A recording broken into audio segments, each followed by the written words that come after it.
ये जिस मार्ग में निकला गया है भगवत मार्ग, बहुत ही निष्ठापूर्वक इसका निर्वाह किया जाता है अपने धर्म का। अनुकूलता, प्रणाम नमस्कार नहीं, भारी प्रतिकूलता और प्राणों को प्रतिपल कष्ट मिले तो भी जो ना टूटे उसे निष्ठा कहते हैं। बड़े बड़े महापुरुषों ने इस भागवतिक धर्म, महान धर्म को स्वीकार करके हर कष्ट सहा है। प्रहलाद जी क्या कष्ट नहीं दिया गया, कबीर साहब क्या कष्ट नहीं दिया गया इनको। गुरुजनों की जब इनकी प्रणाली पढ़ो तो होश उड़ जाते हैं कि एक एक महापुरुष को इतना कष्ट और उनको कभी कष्ट महसूस नहीं हुआ, वो सदैव गरजते ही रहे। अब उनको जो दिखाई दिया वो दूसरों को नहीं दिखाई देगा। उनके मुख से यही निकला है, तेरा किया मीठा लागे। गजब, मतलब रोने के सिवा कोई भाव नहीं बन पाता, केवल रोना की। कितनी सामर्थ्य इन महापुरुषों में है कि ऐसी स्थिति में भी प्रभु से प्रश्न नहीं है और सामर्थ्य इतनी कि भस्म कर सकते हैं। इतना भजन का तेज है, पर उन्होंने कभी कुछ नहीं प्रतिकूलता की, चुपचाप सह गए, प्राण त्याग दिए अपने धर्म, अपनी निष्ठा पर। अपने लोगों को इन महापुरुषों से एक प्रेरणा मिलती है कि काम, क्रोध, लोभ, मोह, मद, मत्सर, भूख, प्यास, सर्दी, गर्मी, मान, अपमान, दुनिया के जितने द्वंद्व हैं ये सब एक साथ टूट पड़े तो भी हम अपनी निष्ठा नहीं छोड़ेंगे। उपासक देखो, अनुकूलता होती तो जय जय, प्रतिकूलता होती तो भाग पड़े। तुम कायर हो, भगवत मार्ग के शूरवीर थोड़ी हो। नाम जापक, धर्मनिष्ठ, उनकी जय जयकार की जाती है। आप अविनाशी भगवान के अंश हैं। ये शरीर छूटेगा, आज नहीं तो कल छूटेगा। अगर धर्म में छूटे तो इसकी जय जयकार है, और अगर भोगों में छूटे तो बहुत ही जीव सब छोड़ रहे हैं भोगों में। धर्म निष्ठा का तो जिनका हमने पद सुनाया था पलटू बाबा का, मची नाम की कीच, इनका ऐसा प्रभाव था कि जहां ये नाम उच्चारण करते तो रोए बिना कोई नहीं रह सकता था। ऐसी करुणा थी इनकी उच्चारण करने में, पर इनसे भी द्वेष करते थे लोग। इतना द्वेष किए कि एक दिन ये रात्रि में कुटिया में सो रहे थे, इनकी कुटिया में चारों तरफ से आग लगा दी।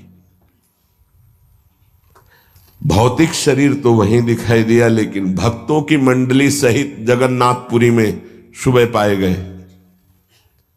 पार्थिव शरीर तो अयोध्या में ही रहा, पांच भौतिक जो कुटिया में जल गया, और वो दिव्य शरीर से जगन्नाथपुरी में भक्तों की मंडली के बीच में पाए गए। तो वहां उनसे पूछा कि आप अवध से कब आए, तो उन्होंने सुबह कहा कि आज ही रात्रि के आए। इतनी जल्दी कैसे आ गए? बोले अवधनाथ ने भेज दिया है। वहां पलटू नाम का एक जो शरीर था वो जल गया, तब पता चला कि दिव्य देह से भक्त मंडली में विराजमान है।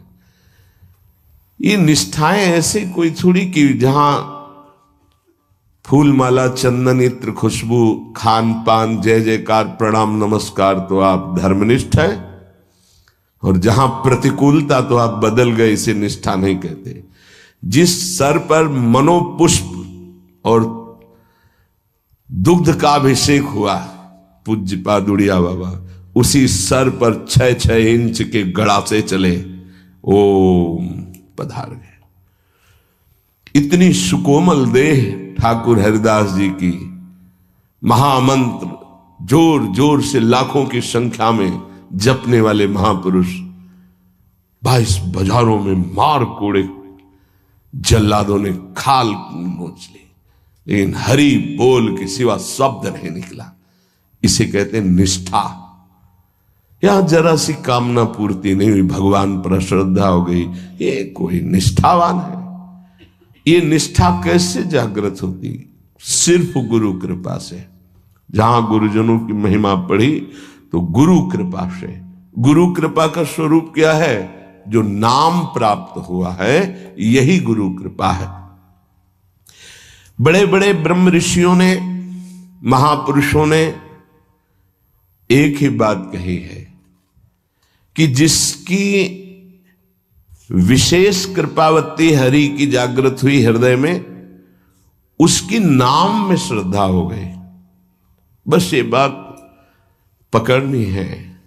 ब्रह्म ऋषियों ने, महापुरुषों ने, बड़े बड़े गुरुजनों ने ये सार बात कही कि जिस पर हरि की विशेष कृपा, वो नाम पकड़ लेता है। चाहे जो आप साधना करते हैं, यदि नाम जप नहीं करते हैं तो वो रंग नहीं आएगा जो नाम जप से आता है।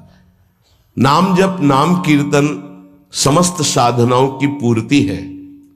जैसे योग है, यज्ञ है, तीर्थयाटन है, और भी स्वाध्याय, तपस्या, इनकी पूर्ति है नाम कीर्तन और नाम जप से। यदि नाम जप नहीं है जीवन में तो विश्वास कीजिए स्थिति आना बहुत कठिन है। प्रभु के मंगलमय नाम का श्रवण और कीर्तन, यन्नाम श्रुति मात्रेण पुमान भवति निर्मलः तस्य तीर्थ पदः किं वा दासानाम अवशिष्यते। जिनका नाम यदि श्रवण करने को मिल जाए, गायन को मिल जाए, तो हृदय निष्पाप और निर्मल होकर भगवत प्राप्ति हो जाती है। फिर जिनके हृदय में भगवान का दासत्व जागृत हो चुका है और वो नाम स्वाद ले रहे, उनकी महिमा का क्या वर्णन। यन्नाम ग्रहणन् अखिलान् श्रोत्रनात्मानमेव च सद्यः पुनाति किं भूयस् तस्य स्पृष्टः पदाहिते। आहा, जो प्रभु के नाम का उच्चारण करता है तो जितने श्रोता होते हैं सबके पापों का नाश करके उनके हृदय को पावन करता है। तो उस उपासक को कितना पुण्य प्राप्त होता है, कितनी कृपा प्राप्त होती है। जब जोर से राधा नाम उच्चारण कर रहे, नाम कीर्तन करे, जिन जिन के कान में जड़ चैतन्य के सबका मंगल कर रहा है, ऐसे उपासक के हृदय में प्रभु प्रकाशित हो जाते हैं। जब उनके चरण प्रकाशित हो गए तो फिर इस शरीर का कोई महत्व नहीं रहता। जैसे सांप केचुल से कोई